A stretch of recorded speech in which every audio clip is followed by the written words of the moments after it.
नमस्कार, मेरा नाम रोहित कुमार है और स्वागत है आपको India's affair by Divas Dwivedi. आज हम पढ़ने वाले हैं बिहार स्पेशल और बिहार स्पेशल का करंट अफेयर। तो आपको अंतिम तक बने रहना है क्योंकि इससे आपके एग्ज़ाम में प्रश्न आ सकते हैं। इससे आपके एग्ज़ाम में प्रश्न आ सकते हैं और हम थोड़ा बजट की भी चर्चा करेंगे, सर्वे की भी चर्चा करेंगे और बिहार सरकार किस प्रकार की पहल कर रही है इसके बारे में भी हम बात करेंगे। तो शुरू करते हैं। सबसे पहला पॉइंट, चलिए, कहता है बिहार स्पेशल 2025 की अगर हम बात करें तो इसमें आप देख सकते हो, आप सबसे पहला हम लोग बिहार गवर्नमेंट स्कीम की बात करेंगे, यानी कि बिहार गवर्नमेंट की स्कीम के बारे में चर्चा करेंगे, पॉलिसी के बारे में चर्चा करेंगे 2025 से 26। 2025-26 में बिहार में किस प्रकार की योजनाएं आई और योजना जो जन कल्याण की योजनाएं जो बिहार को विकास के रास्ते पर आगे ले चलती है और ग्रास रूट लेवल पर, उसमें सबसे एक प्रमुख योजना जो था बिहार का, जिससे कई बार बीपीएससी ने भी प्रश्न पूछा था, वो है 7 निश्चय योजना। 7 निश्चय योजना जो है ये पार्ट 2 आया है 2020 से 25 के एक्सटेंडेड तक 2026 तक। अब ये 7 निश्चय योजना महत्वपूर्ण है, लेकिन आपके एग्जाम में प्रश्न पूछेगा कि 7 निश्चय योजना में क्या क्या है। तो पहला है हर घर नल कल योजना, हर घर नल का जल योजना, यानी हर व्यक्ति को, क्योंकि बिहार राज्य में हो या किसी अन्य राज्यों में भी अगर हम बात करें, वाटर बहुत ज़रूरी है, प्योर वाटर पीना। तो सरकार ने कोशिश की कि भाई सबके घर में शुद्ध जल की व्यवस्था करवाई जाए, शुद्ध जल की व्यवस्था करवाई जाए। तो हर घर नल का जल योजना, हर घर बिजली योजना, हर घर तक पक्की गली नाली योजना, शौचालय निर्माण, रोजगार का अवसर, आर्थिक हाल और आपको महिलाओं का सम्मान, ये प्रमुखता रूप से ये कह सकते हैं ये योजना जो है 7 निश्चय योजना के अंदर में आता है आपका। अब आप समझिएगा कि इसका एक्सटेंशन अगर हम बात करें फोकस, तो मनरेगा कवरेज को भी इसको बढ़ाया गया है। महिलाओं को सशक्त करने के लिए women self help group support Jeevika के अंदर में, उसी प्रकार से फ्लैगशिप पॉलिसी भी लेकर के आया गया रूरल डेवलपमेंट के तौर पर, है ना। बिहार स्टार्टअप पॉलिसी की अगर हम बात करें 2025 में, बिहार के स्टार्टअप पॉलिसी की अगर हम बात करें तो उसमें एक और भी स्कीम है जो बिहार में स्टार्टअप पॉलिसी को लेकर के आया है, इस 7 योजनाओं से संबंधित। ये स्टार्टअप पॉलिसी 2025 में आया है, ठीक है। ये स्टार्टअप पॉलिसी 2025 में आया है और इसका जो मेन मकसद है, जो प्रोविज़न है, 10 लाख तक सीड फंडिंग करेगा। ये 10 लाख सीड फाउंडेड फंड पर स्टार्टअप, यानी हर स्टार्टअप पर 10 लाख रुपया सरकार देगी। 3 साल के लिए वो इंटरेस्ट फ्री लोन होगा, यानी 3 साल तक कोई इंटरेस्ट नहीं लगेगा। डेडिकेटेड होगा। आपको पटना में, भागलपुर में, गया में इंक्यूबेशन सेंटर बनाया गया है कि वहाँ से उस चीज़ों को किया जा सके। टारगेट है कि आप technology, agriculture, health, edtech startup, इन सभी क्षेत्रों में काम, यहाँ तक कि एडटेक में यानी एजुकेशन टेक्नोलॉजी स्टार्टअप में भी ये बात कही गई है, युवाओं को रोजगार, युवाओं को ये एक तरीके से स्टार्टअप में आ लेना। और इसका मेन एक है कि 50,000 जॉब कर सकते हो 2027 तक, इससे जनरेट हो सकता है। उसी प्रकार से हम देखते हैं मुख्यमंत्री उद्यमी योजना के बारे में। उद्यमी योजना youth for SC ST EVS और विमेन कैटेगरीज के लिए इंसेंटिव क्या है भाई, 10 लाख इंटरेस्ट फ्री लोन है आपका, 5 लाख सब्सिडी है ना। ये आपका खास करके मुख्यमंत्री उद्यमी योजना में, मुख्यमंत्री उद्यमी योजना के केसेस में अपडेट। उसी प्रकार से ऑनलाइन इसके लिए मॉनिटरिंग के लिए डैशबोर्ड बनाए गए हैं। Mentorship Bihar industrial area development authority के तहत, साथ में सोशियो इकोनॉमिक इंक्लूजन को प्रमोट करने की भी व्यवस्था की गई है, ठीक है। अब देखो, एक मोस्ट इंपॉर्टेंट योजना और भी बिहार सरकार को चलाया जा रहा है, बिहार सरकार के द्वारा, और ये योजना है जिसको बोलते हैं मिशन दक्ष स्कूल एजुकेशन रिफॉर्म के लिए लाया गया है। मिशन दक्ष स्कूल की इंफ्रास्ट्रक्चर बेहतर करना, लर्निंग सिस्टम बेहतर करना। डेली ऑब्जेक्टिव है कि improve foundation learning in class 1 to 5, यानी क्लास फर्स्ट से लेकर क्लास 5 तक जो लर्निंग प्रोग्राम है उसको बेस्ड करना, ये मेन ऑब्जेक्टिव है। अब इसका इंटरवेंशन क्या है? डेली लर्निंग आउटकम मॉनिटरिंग की जाएगी कि रोज़ क्या बच्चे सीख रहे हैं। Teacher training in the phases, ये साथ साथ में इस योजना के तहत शिक्षकों को भी प्रशिक्षण दिया जाएगा ताकि वो अपने बेहतरीन तरीके से बच्चों को पढ़ा सके। आप दीक्षा ऐप के साथ इंटीग्रेशंस की बात चल रही है और कहा जा रहा है 2025 तक 40 लाख प्लस स्टूडेंट को इसके तहत जोड़ा जाएगा। और साथ साथ में ये भी कहा जा रहा है कि नेशनल एजुकेशन पॉलिसी जो हमारा गोल है बिहार के अंदर में, उसका भी सपोर्ट मिलेगा इसी बेसिस के आधार पर। नेक्स्ट योजना है आपका बिहार कृषि रोड मैप। बिहार कृषि रोड मैप 2022 से 27 तक का इन्वेस्टमेंट कितना है? 1.55 लाख करोड़। और किस प्रायोरिटी एरिया क्या है? तो बिहार राज्य के अंदर में भी ऑर्गेनिक फार्मिंग क्लस्टर तैयार करना, यानी ग्रुप तैयार करना ऑर्गेनिक फार्मिंग से रिलेटेड। एग्री स्टार्टअप जोन बनाया जाएगा नालंदा में, और इरिगेशन और केनाल मॉडर्नाइजेशन भी किया जाएगा, यानी नहरों को ठीक किया जाएगा, साथ में इरिगेशन की भी प्रॉपर व्यवस्था। न्यू स्कीम 2025 के अंदर में इसी तहत आया है जिसको हम लोग कृषि ड्रोन सेवा फॉर प्रिसीजन स्प्रेइंग के लिए हम कृषि ड्रोन सेवा की बात किया। गोल क्या है भाई? 7% plus annual growth agriculture sector में 2027 तक। ठीक है। नेक्स्ट योजना क्या है? जीविका बिहार रूरल लाइवलीहुड प्रोजेक्ट जीविका।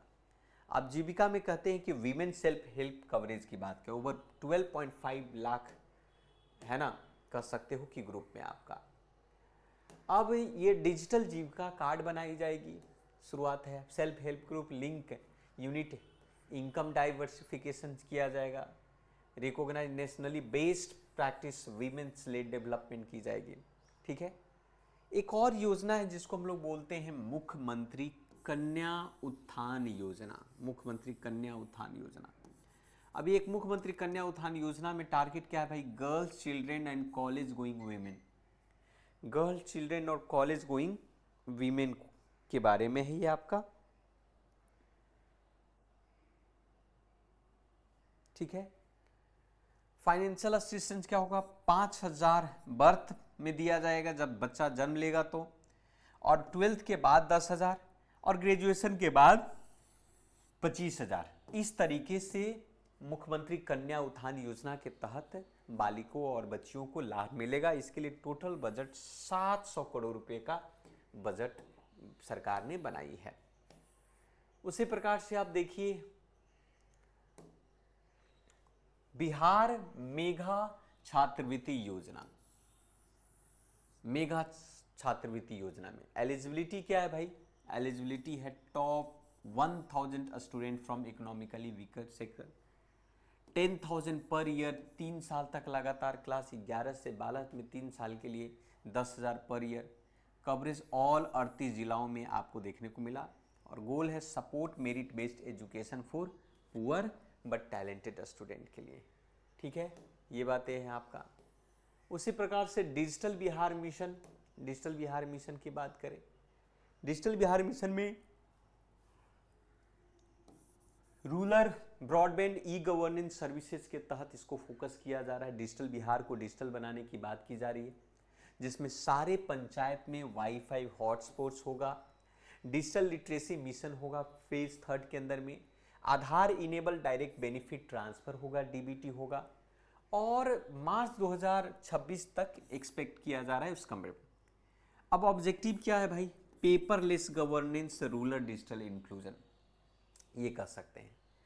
नेक्स्ट अगर हम बात करें कि बिहार हेल्थ सिक्योरिटी मिशन के बारे में, बिहार हेल्थ सिक्योरिटी मिशन, तो इसमें क्या है भाई?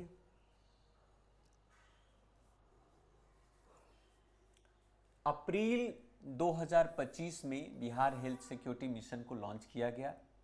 आयुष्मान भारत के साथ इसको एक्सपेंशन किया गया था। 1.8 करोड़ फैमिलीज बिहार में हैं जो कवरेज हैं, और free diagnostic hospitalisation up to 10 lakh तक कर सकते हैं। प्रायोरिटी क्या है भाई? रूरल, पीएचसी और SC/ST ब्लॉकेज में आपका। अब थोड़ा सा हम लोग क्विक रिवीजन कर लेते हैं, जो कि प्रीलिम्स में डायरेक्ट आपको प्रश्न पूछे जाएंगे। तो ये क्विक रिवीजन है आपका।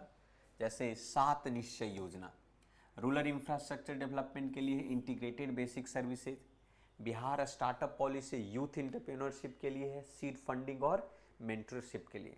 मुख्यमंत्री उद्यमी और के में योजना मार्जिनलाइज ग्रुप के लिए है, बिजनेस सब्सिडी देगा प्लस लोन में। मिशन दक्ष है आपका school education learning outcome reform के लिए। कृषि रोड मैप है आपका एग्रीकल्चर और ऑर्गेनिक ड्रोन टेक के। जीविका है आपका सेल्फ हेल्प ग्रुप और एम्पावरमेंट के लिए इनकम डाइवर्सिफिकेशन से रिलेटेड। कन्या उत्थान है आपका women and girls financial aid for education. Megha योजना है आपका students EWS merit based scholarship. और डिजिटल बिहार है आपका ई गवर्नेंस और रूरल इंटरनेट DBT के लेकर। ये प्रमुख योजनाएं हैं जो इस बार बिहार राज्य के द्वारा इसको लागू किया गया है योजनाएं। और ये जो योजना जो है इस पर्टिकुलर दिशा में काम भी कर रही है। तो आपके एग्जाम में ये प्रश्न के तौर पर पूछ सकता है ये सारी योजनाएं। ठीक है, अब हम आपको ले चलते हैं बिहार के सबसे प्रमुख बजट पर। इस साल का बिहार का क्या बजट रहा है? इस साल का बिहार का बजट क्या रहा है, इस बजट से संबंधित चीजों पर हम चर्चा करेंगे। सबसे पहला बिहार बजट 2025-26 के हाइलाइट्स को देख दो। बिहार के वित्त मंत्री हैं जिनका नाम है सम्राट चौधरी। सम्राट चौधरी ने बिहार में बजट को प्रेजेंट किया। 3.17 लाख करोड़ का बजट बनाया गया, जिसमें खास करके growth, social welfare, infrastructure, fiscal responsibility, strategic documents ahead, इन सभी चीज़ों पर काम किए गए। टोटल बजट रहा 3.17 लाख करोड़ का, जिसमें ये बिहार के आपका GDP जो है स्टेट GDP की अगर हम बात करें, उसके प्रोजेक्शन की बात करें तो 10.97 लाख करोड़ यानी प्लस 22% में बढ़ोतरी की बात की गई है। रेवेन्यू जो एक्सपेंडिचर होगा, जो खर्चा होगा बजट का, जो बजट आय बना है उसका खर्चा होगा 2.52 लाख करोड़ रुपया, यानी कि टोटल का 79.5% रेवेन्यू एक्सपेंडिचर में चला जाएगा, राजस्व में, सैलरी देने से लेकर के इन चीज़ों में। रेवेन्यू सरप्लस कितना है भाई? 8,831 करोड़ का, यानी कि स्टेट GDP का 0.8% है आपका, है ना। उसी प्रकार से हम बात करें 24-25 में ये घाटे में चला गया था 4.1%। फिस्कल डेफिसिट टारगेट रखा गया है 3% का, 32,718 करोड़ का घाटा है आपका। थोड़ा सा सेक्टर वाइज हम अलोकेशन कर देते हैं कि किस क्षेत्र को कितना पैसा मिला है, किस क्षेत्र को कितना पैसा मिला है, इसके बारे में। सबसे पहले हम बात करेंगे इस बजट में एजुकेशन में कितना पैसा मिला है। आपको बता दूं कि एजुकेशन को मिला है 60,964 करोड़ रुपया, 21.7% टोटल स्पेंड का, है कि नहीं। नेशनल से 15% एवरेज है, इनका 21.7%, यानी एवरेज से ज़्यादा पैसा हम लोग खर्च कर रहे हैं इस पर। दूसरी हम बात कर सकते हैं, प्रायोरिटीज़ की बात कर सकते हैं। टीचर की सैलरी है 28 बिलियन रिलीज की जाएगी। स्कॉलरशिप है आपका, हॉस्टल है, इंफ्रास्ट्रक्चर, इंजीनियरिंग, पॉलिटिकल इंस्टीट्यूट, इन सभी चीज़ों पर पैसे खर्च किए जाएंगे। वहीं पर अगर मैं हेल्थ की बात करूं तो हेल्थ में ये जो अलोकेशन है 20,000 करोड़ का है, 6.6% अबव आपका हेल्थ में। इनिशिएटिव की बात करें तो कैंसर हॉस्पिटल बेगूसराय में बनाया जाएगा, 108 अर्बन मेडिकल सेंटर्स बनाए जाएंगे, साथ में आयुष्मान भारत की योजना के साथ उसको इंटीग्रेट भी किया जाएगा। ये सारे हेल्थ पर खर्चा होंगे। साथ में अगर हम बात करें कि इंफ्रास्ट्रक्चर और अर्बन डेवलपमेंट की बात करें तो रोड पर पैसा जो खर्च होने वाला है 17,000 करोड़ रुपया खर्च होने वाला है। उसी प्रकार से एयरपोर्ट एक्सपेंशन की बात करें, ग्रीनफील्ड एयरपोर्ट सुल्तानगंज रक्सौल में, तो पूर्णिया, बिहटा, राजगृह, मधुबनी, बीरपुर, मुंगेर, मुजफ्फरपुर, सहरसा, उड़ान, इन सभी पर अगर हम खर्च करें, इंफ्रास्ट्रक्चर डेवलपमेंट है। Rail water, Kosi Mechi water link project में 6,282 करोड़ का है। डिजिटल 5G आ रहा है न्यू गवर्नमेंट बिल्डिंग के अंदर में, इन सब में पैसा खर्चा हो रहा है। ठीक है, उसी प्रकार से एग्रीकल्चर और रूरल डेवलपमेंट की अगर बात किया जाए तो ट्यूबवेल्स पर सब्सिडी मिल रहा है आपका 35,000 प्राइवेट वेल्स बनाए जाएंगे, वो आपका पंप सब्सिडी मिलेगा। कोल्ड स्टोरेज होगा सारे सब डिवीजन और ब्लॉक में। क्लाइमेट रेजिलेंस विलेज होगा मॉडल इनिशिएटिव 190 लोकेशन में आपका। मखाना बोर्ड तैयार किया जा रहा है टू बूस्ट एपीओ प्रोसेसिंग के लिए। तो ये सारा चीज़ें। उसी प्रकार से वीमेन और सोशल डेवलपमेंट की अगर हम बात करें, वीमेन एंड सोशल डेवलपमेंट की बात करें तो रिजर्वेशन 35% जो है women job new reserve domicile system में आपका 35% जो है यहाँ की महिलाओं को रिजर्वेशन दिया जा रहा है, जो यहाँ का स्टेट का डोमिसाइल होगा। पहली बार पिंक इनिशिएटिव की शुरुआत की जा रही है। पिंक इनिशिएटिव की शुरुआत की जा रही है, यानी कि टॉयलेट, बस, वीमेन मार्केट, हर जगह महिला हाट पर ये आपके पिंक इनिशिएटिव बनाया जाएगा। बसेज होगा, टॉयलेट होगा आपका। महिलाओं को फाइनेंशियली सपोर्ट किया जाएगा। ई रिक्शा ड्राइवर्स के लिए, वीमेन कांस्टेबल्स को भी बढ़ावा दिया जा रहा है।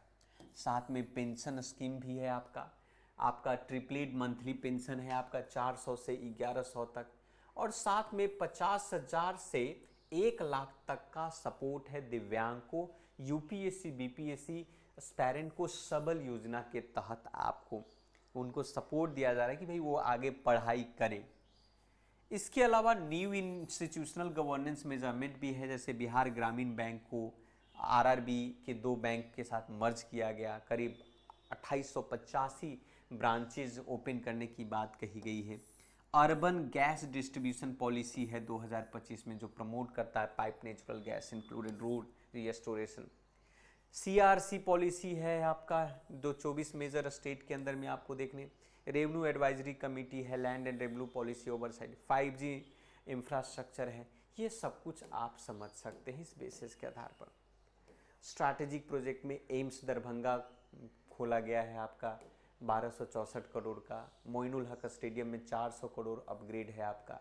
न्यूक्लियर पावर नवादा के अंदर में, इस तरीके से आप कर सकते हो। तो एक क्विक बजट रिवीजन देख लेते हैं। फिजिकल डिसिप्लिन कितना 0.8% रेवेन्यू सरप्लस है, 3% फिजिकल डेफिसिट टारगेट है। एजुकेशन हेल्थ की बात करें, हैवी इन्वेस्टमेंट, टीचर पेमेंट, इन सभी चीज़ों पर। इंफ्रास्ट्रक्चर में एयरपोर्ट बनाया जा रहा है, रोड बनाया जा रहा है, डिजिटल रिवर लिंक। एग्रीकल्चर में ट्यूबवेल हुआ, कोल्ड स्टोरेज हुआ, मखाना वैल्यू चेन हुआ। Social inclusion, women job quota, governance में ग्रामीण बैंक और स्टेट में, इस तरीके से। ठीक है, तो ये प्रमुखता चीज़ है जो आपके एग्जाम में प्रश्न के तौर पर पूछे जाते हैं, है ना। ये इम्पोर्टेंट नहीं है जो आपको एग्जाम में नहीं पूछा जाता है, इसको तो छोड़ दीजिए। ये जो है इम्पोर्टेंट है जो आपको बताने जा रहा हूँ। कुछ ऐसे प्रोजेक्ट है जिससे आपके एग्जाम में प्रश्न पूछेगा, जैसे इंफ्रास्ट्रक्चर डेवलपमेंट प्रोजेक्ट 2025-26 में पटना आरा सासाराम कॉरिडोर, जैसे 120.1 किलोमीटर का 4 लेन हाईवे है। 3,712 करोड़ का एस्टिमेशन है, हाइब्रिड एन्युटी मॉडल के बेसिस के आधार पर। पर्पस क्या है भाई, seamless movement between Patna Bihta airport Rohtas में आपका। एम्प्लॉयमेंट की बात करें तो अप्रॉक्स 48 लाख पर्सन कह सकते हैं कि डेज एक्सपेक्टेड है। फिर Kosi Mechi inter state link project की बात करें, इंटर बेसिन वाटर ट्रांसफ़र आपका 6282 करोड़ सेंट्रल शेयर आपको मिलेगा। डिस्ट्रिक्ट बेनिफिट है अररिया, किशनगंज, कटिहार, पूर्णिया में।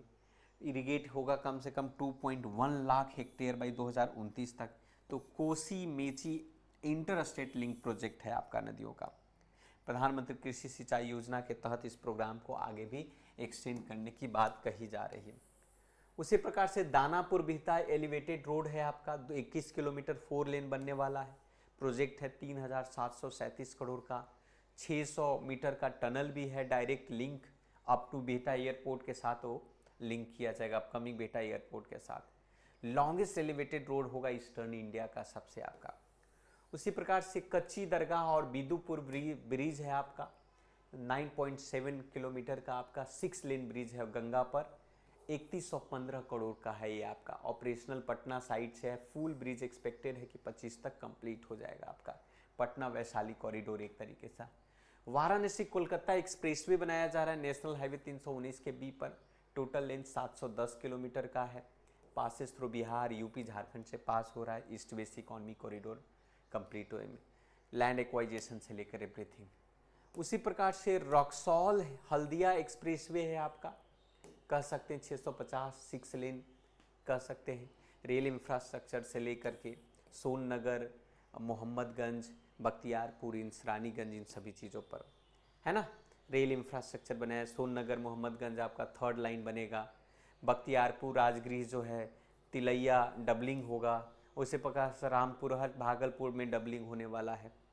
उसी प्रकार से Amrit Bharat express train propose किया गया है एडिशनल डेवलपमेंट में 4 नए।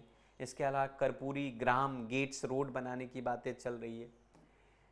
एविएशन की बात करें तो एविएशन में बिहटा एयरपोर्ट एक्सपेंस 1400 करोड़ रुपए का बनाया जा रहा है। न्यू टर्मिनल पटना में बनाया गया, 1200 करोड़ रुपया सैंक्शन हुए हैं। मुजफ्फरपुर एयरपोर्ट बनाया जा रहा है 25 करोड़ उड़ान स्कीम योजना के तहत। उसी प्रकार से थर्मल पावर प्रोजेक्ट को भी हम देख सकते हैं, Navinagar thermal power project, Buxar thermal power project. Solar park बनाए जा रहे हैं पीएम कुसुम कजरा लखीसराय के अंदर में। इसके अलावा district road, elevated corridor, Begusarai, ये सारे प्रमुख चीज़ें जो हैं बनाए जा रहे हैं जो आपके एग्ज़ाम में आते हैं और इसी पर आधारित प्रश्न। यही बातें हैं, आप इस समरी में भी आप देख सकते हैं, ये आपके एग्ज़ाम के लिए मोस्ट इम्पॉर्टेंट हैं। तो आज के लिए इतना ही, मिलते हैं दूसरे वीडियो में। जय हिंद।